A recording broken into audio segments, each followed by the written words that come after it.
बिस्मिल्लाहिर्रहमानिर्रहीम। तो आज का टॉपिक हम पाइथन रिफ्रेशर करेंगे। So we are all on the same ground. तो जैसा कि लास्ट लेक्चर में हमने डाटा साइंस लाइफ साइकिल को देखा था कि हम स्टार्ट करेंगे डाटा एनालिसिस से, पांडाज लाइब्रेरी के साथ डाटा को क्लीन करेंगे, रैंगलिंग करेंगे। लेकिन पांडाज लाइब्रेरी की जो बेस है वो पाइथन है, मतलब उसके लिए पाइथन का जानना ज़रूरी है। तो मैं क्विकली पाइथन रिफ्रेशर करूँगा 2 या 3 लेक्चर्स के अंदर, ताकि वो हम सारे एक ही ग्राउंड पे आ जाएं। उसके बाद हम पांडाज लाइब्रेरी की तरफ जाएंगे। तो हम स्टार्ट करेंगे what is Python. Python is an interpreted general purpose high level programming language with easy syntax and dynamic semantics. इसमें काफ़ी सारे कीवर्ड्स हैं। मुझे आइडिया है कि आपको इन कीवर्ड्स का शायद ना पता हो कि अगर मैं कीवर्ड्स को डिफरेंट कलर्स असाइन करूं तो ये कीवर्ड्स हैं कि पाइथन इंटरप्रेटेड का मीनिंग क्या है, जनरल पर्पस का मीनिंग क्या है, हाई लेवल प्रोग्रामिंग लैंग्वेज का कुछ को शायद आइडिया हो कि इसका मीनिंग क्या है, इजी सिंटैक्स और डायनामिक सिमेंटिक्स। तो हम वन बाय वन इन सारे कीवर्ड्स को देखेंगे। पहले हम देखते हैं इंटरप्रेटेड का मीनिंग क्या है। तो इंटरप्रेटर, जैसे अगर किसी का पहले से C++ या किसी और लैंग्वेज का उसने लर्न किया है तो उसे कंपाइलर का शायद आइडिया हो, लेकिन पाइथन इंटरप्रेटेड लैंग्वेज है कि हम जब सोर्स कोड लिखते हैं तो वो रन टाइम पे जो इंटरप्रेटर है वो लाइन बाय लाइन कोड को रीड करेगा और उसे मशीन लैंग्वेज में कन्वर्ट करेगा, क्योंकि मशीन लैंग्वेज 0101 है। तो इसमें जो कंपाइलर के अंदर एक एक्स्ट्रा स्टेप है कि आप सोर्स कोड लिखते हैं, उसे कंपाइल मशीन लैंग्वेज में कन्वर्ट करता है कंपाइलर, और फिर वो कोड रन करता है और आपके पास आउटपुट आती है। लेकिन पाइथन के अंदर इंटरप्रेटर क्या करेगा, जो आपने सोर्स कोड लिखा है उसे डायरेक्टली कन्वर्ट कर देगा, line by line run time पे कन्वर्ट करेगा मशीन लैंग्वेज में। और क्योंकि रन टाइम पे उसने सोर्स कोड को मशीन लैंग्वेज में कन्वर्ट किया तो रन टाइम पे आपके पास आउटपुट आती जाएगी। तो सोर्स कोड से आउटपुट के दरमियान आपके पास इंटरप्रेटर है। तो दिस इज़ वाई वी से Python is an interpreted language.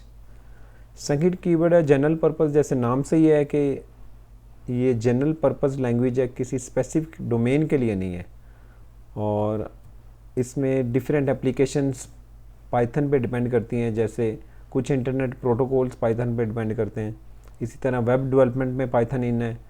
Different business applications जैसे ऊडो है, उसकी सारी बैकएंड पाइथन पे है। इसी तरह आर्टिफिशियल इंटेलिजेंस के अंदर जो मशीन लर्निंग फ्रेमवर्क्स हैं जो पॉपुलर हैं, पाईटॉर्च है, टेंसरफ्लो है, उन सारों की बैकएंड पाइथन लैंग्वेज है। तो इस वजह से जनरल पर्पस और मल्टीपर्पस पाइथन लैंग्वेज को कहते हैं। थर्ड कीवर्ड है high level programming language. High level से मुराद है कि जो language closely resembles with human language. जैसे इंग्लिश लैंग्वेज के अंदर लॉजिक डिज़ाइन करना आसान है। फॉर एग्जांपल जो आपको फिगर नज़र आ रही है लेफ़्ट साइड पे, अगर आपने यही लॉजिक डिज़ाइन करना हो बाइनरी लैंग्वेज या असम्बली लैंग्वेज के अंदर, तो वो लिखना काफ़ी डिफ़िकल्ट है और प्रॉब्लम सॉल्विंग में काफ़ी मुश्किल काम था। लेकिन जो ह्यूमन लैंग्वेज के साथ रिसेंबल कर रही लैंग्वेज, जैसे इफ़ एल्स आपने कंडीशन लगानी, कोई चीज़ प्रिंट करनी है आपने स्क्रीन के ऊपर, तो सिंपल प्रिंट का कीवर्ड है। और इसी तरह आपने कोई कंडीशन लगानी है कि if the value is less than 5 then print I am true block otherwise. तो ये लैंग्वेज ह्यूमन लैंग्वेज के साथ क्लोजली रिजेंबल कर रही, इस वजह से हम कहते हैं high level programming language. High level से नीचे असम्बली लैंग्वेज है, उसके लिए आपको रजिस्टर हार्डवेयर के डिफरेंट कंपोनेंट्स का आइडिया होगा, तो तब आप असम्बली लैंग्वेज में कोड लिख सकते हैं। और उससे नीचे मशीन लैंग्वेज है, जैसे 0101, मतलब बाइनरी लैंग्वेज जो कंप्यूटर की लैंग्वेज है। तो इस वजह से हम पाइथन को कहते हैं is high level programming language, क्योंकि ये रिजेंबल कर रही closely with the human language. Fourth keyword है इजी सिंटैक्स। तो अगर मैं C++ का कोड लिखूं तो आपको नज़र आ रहा है कि C++ के कोड के अंदर मैंने 2 वेरिएबल डिफ़ाइन किए हैं, x और y, और उनकी मैंने टाइप को भी डिफ़ाइन किया है कि ये इंटीजर टाइप का वेरिएबल है x, जिसके अंदर 10 वैल्यू स्टोर की है। इसी तरह इंटीजर y, उसके अंदर 5 वैल्यू स्टोर की है। तो ये C कोड है, C लैंग्वेज का कोड है। लेकिन पाइथन में इससे भी ज़्यादा आसान सिंटैक्स है कि पाइथन के अंदर आपको साइड पे पाइथन का कोड है कि इसके अंदर आपको वेरिएबल की टाइप भी डिफ़ाइन करने की ज़रूरत नहीं है। क्योंकि जो इंटरप्रेटर है वो रन टाइम पे लर्न करेगा इस वेरिएबल की टाइप क्या है। जिस तरह की वैल्यू आपने उस वेरिएबल के अंदर स्टोर की है वो रन टाइम पे लर्न कर लेगा इसकी टाइप क्या है। जैसे ये आपने इंटीजर स्टोर किया x = 10 y = 5, तो इंटीजर टाइप है वो ऑटोमेटिकली लर्न कर लेगा इंटरप्रेटर के इसकी टाइप क्या है रन टाइम पे। और सिंपल प्रिंट किया x + y। तो सी और पाइथन के कोड में देखें तो पाइथन के अंदर इजी सिंटैक्स है। और लास्ट कीवर्ड है डायनामिक सिमेंटिक्स। डायनामिक सिमेंटिक्स से मुराद है कि जैसे मैंने लेफ़्ट एग्जांपल दिए कि उसके अंदर सी कोड के अंदर आपको वेरिएबल की टाइप को डिफ़ाइन करना होगा run time, before run time, कि आपने कंपाइलर को पास करने से पहले ये वेरिएबल की टाइप डिफ़ाइन करनी है। लेकिन पाइथन के अंदर क्योंकि वो रन टाइम पे लर्न करेगा, तो रन टाइम पे इस चीज़ को लर्न करने को हम कहते हैं डायनामिकली टाइप्ड, कि वो रन टाइम पे इंटरप्रेटर लर्न करेगा कि इसकी टाइप क्या है वेरिएबल की। तो इसको कहते हैं हम डायनामिक सिमेंटिक्स। तो आज के लेक्चर में हमने देखा कि व्हाट इज़ पाइथन।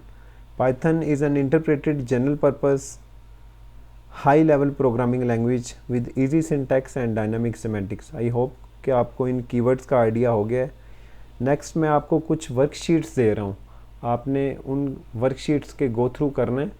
वो 3 या 4 वर्कशीट्स होंगी, आपने उनके गो थ्रू करना है। तो अगर आपने पहले से कोई प्रोग्रामिंग लैंग्वेज का आपको आइडिया है तो आई थिंक आपको रिफ़्रेशर से कवर हो जाएगा कि पाइथन के डिफरेंट उसके सिंटैक्स की टाइप क्या है और किस तरह आपने प्रॉब्लम सॉल्विंग या डिफरेंट लॉजिक डिज़ाइन करनी है। तो नेक्स्ट लेक्चर में हम काफ़ी सारी प्रॉब्लम सॉल्व करेंगे, तो लेकिन उससे पहले आपने वर्कशीट्स को गो थ्रू करना है। तो फिर नेक्स्ट लेक्चर में हम प्रॉब्लम सॉल्व करेंगे। तो अगर तो आपको ये मुश्किल लग रहा है, अगर आपने पहले से कोई लैंग्वेज का आइडिया नहीं है, क्योंकि इस कोर्स का प्री रैक है कोई बेसिक पाइथन या कोई भी सी लैंग्वेज आपने पढ़ी हुई है, तो वो उसका इस कोर्स का प्री रैक है।